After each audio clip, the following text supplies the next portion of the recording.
naniniwala si Lara sa mga kwento ng kababalagan. Criminal psychology student siya. Lahat ng kababalagan sa kanya ay trauma, hallucination, or gawa ng utak ng taong takot sa dilim. Pero nang umuwi siya sa probinsya nila sa Quezon para sa undas, may kakaiba siyang napansin. Tahimik ang buong baryo, masyadong tahimik, at bawat matandang makakasalubong niya, iisang bilin ang ibinibigay. Huwag kang titingin pag may narinig ka sa likod mo. Akala niya biro, hanggang sa narinig niya ang kwentong bawal pag-usapan. May nagbabalik tuwing undas, isang nilalang na nananahimik sa gubat sa Mayaw. Ngunit minsan lang lumalabas tuwing kaluluwa ng patay ay bumabalik sa lupa para magdalaw. At ang nilalang na yon, hindi pumapatay sa unang tingin. Sa huli siya kumikilos, sa sandaling lumingon ka. 2. Gabi bago ang undas, nag-iisang naglalakad si Lara mula bayan pa uwi sa kanilang lumang bahay. Ilaw lang ng cellphone niya ang gabay. Wala nang tao sa daan liban sa mga kandilang nakasindi sa gilid ng kalsada. Parang may bantay sa bawat sulok. Humahampas ang malamig na hangin. Patahimik ng patahimik, tila may nanonood sa kanya sa bawat hakbang. Pagdaan niya sa lumang punong balete, may narinig siyang mahina pero malinaw. Flora, napapitlag siya pero hindi siya lumingon. Psych trick lang to, sabi niya sa isip. Suggestibility. Gawa-gawa lang ng nostalgia at takot. Mas bumilis ang lakad niya. Ayon sa matatanda, doon daw nagsimula ang sumpa. Sa baleteng yun, may batang nawala noon at hindi na natagpuan. Humahangin muli, kasunod ang bulong na mas malapit, parang nasa batok niya. Bakit di ka lumilingon? Nanigas ang katawan ni Lara. Pinilit niyang tumakbo. Huwag tumingin, huwag tumingin. Sa wakas, narating niya ang bakod ng bahay nila at biglang tumigil ang bulong. Para bang may humihintay, para bang isang ngiti ang gumapang sa likod niya. Pero hindi niya nakita. Sa bahay, sinalubong siya ng lola miling niya. Bata pa lang si Lara, naririnig na niya ang mga kwento nito tungkol sa mga engkanto sa kagubatan. May narinig ka ba sa daan? Tanong ng matanda. Umiling siya. Kuni-kuni lang siguro. Sumeryoso ang mata ni Lola. Nang magising ka noon nung bata ka, umiiyak ka. Sabi mo may batang nakatayo sa likod mo, humihingi ng tulong. Napakunot ang noo ni Lara. Wala siyang maalala. Tapos, patuloy ng Lola. Anong sabi natin? Anong bilin namin sa'yo? Huwag lumingon, sagot ni Lara. Tama, humigpit ang hawak ng Lola sa kamay niya. Pag bumalik siya ngayong undas, kailangan niyang makita ang mukha mo.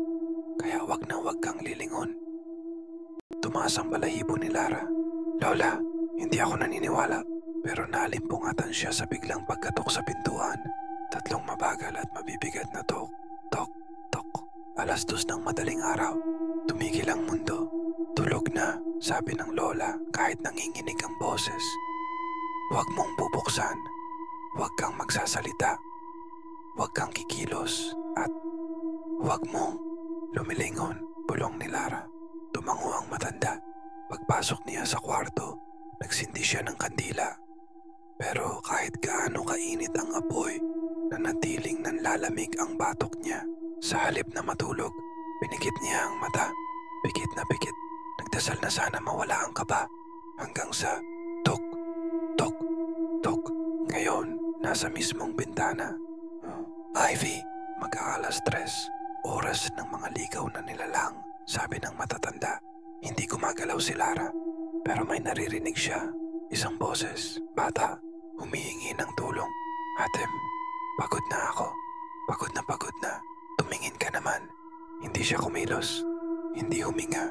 Ayaw mo ba akong tulungan? Nanginginig na ang kamay niya. Tumutulo ang luha niya. Hindi alam kung bakit. May bahagi ng utak niya ang nagsasabing, baka totoo. Baka may batang kailangan talaga ng tulong. Pero mas malakas ang boses ng takot. Nakikita kita kahit nakapikit ka. Parang may marahang lakad sa loob na ng kwarto. Paunti-unting papalapit hanggang may malamig na hininga sa mismong tenga niya. Bakit hindi mo ako tinitingnan? Napahigpi si Lara pero hindi siya lumingon. Pagkatapos katahimikan, Dahan-dahang bumukas ang ilaw ng cellphone niya kahit hindi niya ginalaw. Screen notification, unknown caller. Lumingon ka. Kasunod ay pangingit ng sahig sa likod niya. May paa, hindi imahinasyon. May nakatayo sa likod niya at marahang-marahang humihinga. Sumikat ang araw pero hindi siya nakatulog. Bumaba siya. Nakita niya si Lola nakatingin sa may bintana. Hawak ang rosaryo. Maputla. Nanlalalim ang mata. Hindi ka lumingon, sabi nito. Pero babalik siya hanggang hindi mo siya harapin. Ano ba talaga to, Lola? Multo. Umiling ang matanda. Hindi siya patay. Engkanto siya. Nilamon ng kagubatan noon. Ibinigay sa mga nilalang sa ilalim ng lupa. Ngayon, hinahanap niya ang huling taong nakita niya bago siya kunin. Napahinto si Lara. Ako? Oo. Tinapik siya ng Lola. Ikaw ang huling taong nakita niya noon. Bata ka pa. At ngayon, gusto niyang makumpleto yon. Gusto niyang makita ang mukha mo muli. Pero hindi bilang bata. Bilang ikaw ngayon. Lumitaw ang kakaibang ngiti sa gilid ng labi ni Lola. Pero hindi ito masaya. Mukhang takot. Mukhang may nalalaman. At pag tumingin ka, namilog ang mata ng matanda. Hindi ka na makakabalik. Gabi ulit. Huling gabi ng undas. At mas mabigat ang hangin kaysa dati. Parang sasabog ang paligid sa katahimikan. Nagkulong si Lara sa kwarto. Tinakpan ang salamin. Pinatay ang cellphone. Pero kahit hindi niya nakikita, ramdam niya. May nakadungaw sa bintana. May nakatayo sa likod ng pinto. May nag-aabang sa dilim. 11:59 p.m. Huling minuto. Hanggang may marahang kumaluskos sa sahig. Habang unti-unting gumagalaw ang doorknob. Bumukas ang pinto. Hindi siya lumingon. Pero may yapak, mabagal, papalapit. May malamig na daliring humawak sa balikat niya. At may boses na ngayon ay basag, malalim at gutom. Tumingin ka, Lara. Ang tagal kitang hinintay. Hindi kumibo si Lara. Hindi lumingon. Lumingon ka. Pero imbes na sumunod, tumingala siya, pumikit, at huminga ng malalim. Hindi ako sayo. Sa saglit na yon nagalit ang hangin. Lumipad ang mga papel. Tumalo ng kandila. At may boses na kumaripas na parang galit na babae. Galit na bata. Galit na halimaw sabay-sabay. Tumingin ka. Hindi tumingin si Lara. Sumigaw ang nilalang. Lumayo. At biglang tumahimik ang lahat. Setyu, epilogo. Kinabukasan wala na ang presensya. Tahimik ang barangay. Nakakapaglakad si Lara nang walang bulong sa hangin. Wala nang malamig na hininga sa batok. Pero habang nakatingin siya sa salamin bago umalis ng bahay, nakita niyang parang may bata sa sulok ng kwarto, sa reflection. Nakangiti, nakatingin sa kanya. At bago tuluyang maglaho, may iniwan itong bulong.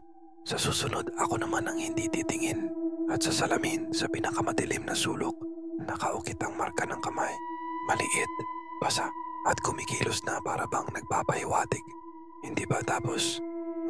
Tapusin natin sa tanong, kung ikaw si Lara, pag may tumawag sa'yo ngayong gabi at may bumulong sa likod mo, lilingon ka ba?